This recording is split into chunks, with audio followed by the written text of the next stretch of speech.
টাঙ্গাইলের প্রমত্তা যমুনা চরাঞ্চলে এবার ব্যাপক আবাদ হচ্ছে গমের। এসব চরাঞ্চলে সোনালী গমের শীষ দোল খাচ্ছে বাতাসে।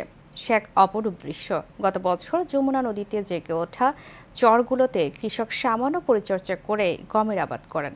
ব্যাপক ফলনে কৃষকদের মাঝে খুশির বন্যা বইছে। তারা আগে কখনো এমন ফলন দেখেনি। কিছুদিনের মধ্যেই ফসল ঘরে তোলা হবে। তাদের কাছে পরিত্যক্ত এসব চরাঞ্চল এখন আশীর্বাদ। টাঙ্গাইল থেকে শফিকুজ্জামান খান মোস্তফার প্রতিবেদনে জানাচ্ছেন ওয়ালিদ সিদ্দিকী। চলতি মৌসুমে টাঙ্গাইলের ৪,৫৫০ হেক্টর জমিতে গমের আবাদ হয়েছে। তার মধ্যে জেলার চরাঞ্চলগুলোতেই বেশি আবাদ হয়েছে। বিশেষ করে প্রমত্তা যমুনার বুকে জেগে ওঠা চরগুলোতে প্রতি বছরই পলিমাটি জমে, আর সেসব জমিতে গমের আবাদ ভালো হয়। বছরের পর বছর চরাঞ্চলের জমিগুলোতে কৃষকরা মশলা জাতীয় কিছু ফসল আবাদ করলেও অধিকাংশ জমি পরিত্যক্ত পড়ে থাকত। এবার তারা সেই সব পরিত্যক্ত জমিগুলো গম আবাদের আওতায় এনেছে। ব্যাপক ফলনও পেয়েছেন তারা। আমাদের এই ক্ষেতগুলা পতিত ছিল, তো আমরা এই পাখনার গম আবাদ করছি। কৃষি গবেষণার লোকজন এসে আমাদের উদ্বুদ্ধ করে এই জায়গায় গত বছরের থেকে আমরা চাষ করছি এবং বাড়ি গম ৩৩।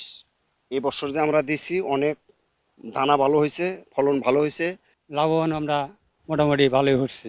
বাংলাদেশ কৃষি গবেষণা ইনস্টিটিউশনের সরজমিন গবেষণা বিভাগ এসব চরগুলোতে মাটির গুণগত মান বিবেচনা করে গম চাষের উপযোগিতা নির্ধারণ করে। কৃষকদের উদ্বুদ্ধ করার পাশাপাশি তথ্য ও প্রযুক্তিগত সহায়তা প্রদান করে আসছে।